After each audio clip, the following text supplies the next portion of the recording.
কিছু ইয়ং জেনারেশনের জন্য আমরা কিছু কথা বলবো, যেগুলা যে সচরাচর আমরা ফলো করি না।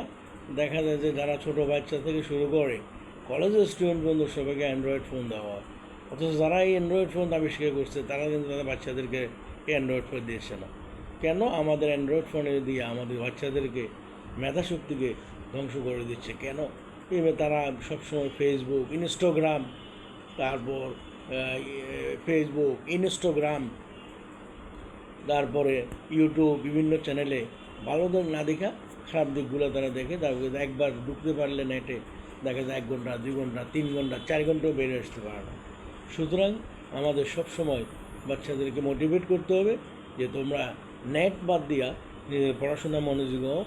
প্রয়োজনে দিনে শিডিউলের মধ্যে 1 ঘন্টা খেলাধুলা রাখো, যেটা তোমাদের মেধাশক্তিকে বা বিকশিত করতে পারে খেলার দিক দিয়া। পাশাপাশি যে সময়টা তোমরা ফেসবুক, ইনস্টাগ্রামে ভাবে দিচ্ছ, সেই সময়টা তোমরা অন্য কাজে বই পড়ো। দিনে অন্তপক্ষে যেমন সবসময় বই পড়ার চেষ্টা করো। যখনই সুযোগ পাও বই পড়ো, এবং যখনই সুযোগ পাও দরকার ধর্মের আমাদের কোরআন শরীফের একটা আয়াত পড়েন, যে আয়াতটা পড়লে আপনার জীবনে লাভ হবে, সেই ছোটো একটা সূরা পড়েন, যেটা বাংলা মর্মবাণী হইতে পারে এরকম, যে সূরা ফাতিহা যখন আবিষ্কার হচ্ছিল তখন শয়তান কাঁদতেছিল।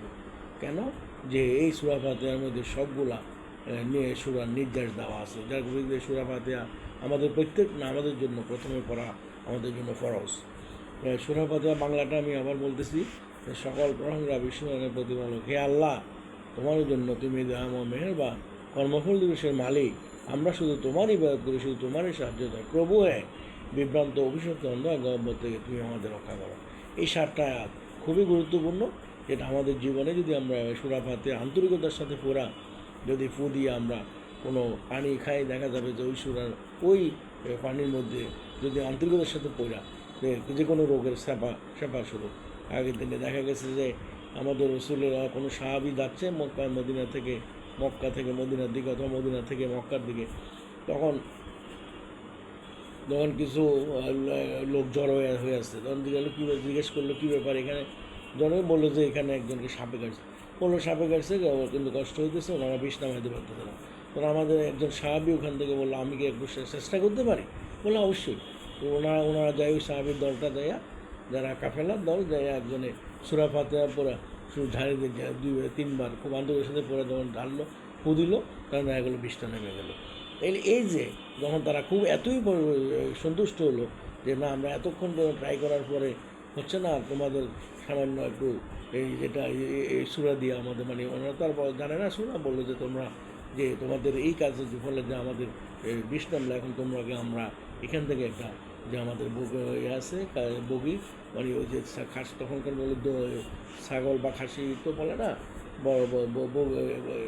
ওদের খাসি বা ছাগলের একটা দুম্বার দল, তোমাদেরকে একটা আমরা গিফট করবো।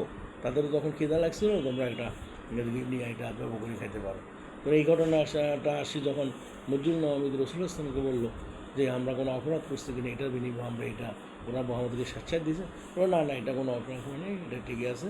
তো এই যে একটা ফজিলত, যে আন্তরিকতার সাথে কাজ করে সূরা ফাতিহা করার পরে যে বিষটা নামে দিল, এটা থেকে শিক্ষণীয় হলো আমরা কিন্তু ওই লেভেল পর্যন্ত যেতে পারি নাই, যে এই একটা সূরা পড়ার পরে যে কোনো রোগ সেবাস্বরূপ যে ভালো হতে পারে, বা যে কোনো নিয়ত করলে আমরা যদি কোনো রোগের প্রতিরোধে কাজ করতে পারে, সেটাই হলো শিক্ষণীয় বিষয়, যে আমরা সেই লেভেল পর্যন্ত যেতে পারি না। ওনারা অনেক উপরের লেভেলের যার ফলে সূরাটা ফজিলতের কাজ করে। এটা উদাহরণ দেওয়ার উদ্দেশ্যটা হলো আমাদের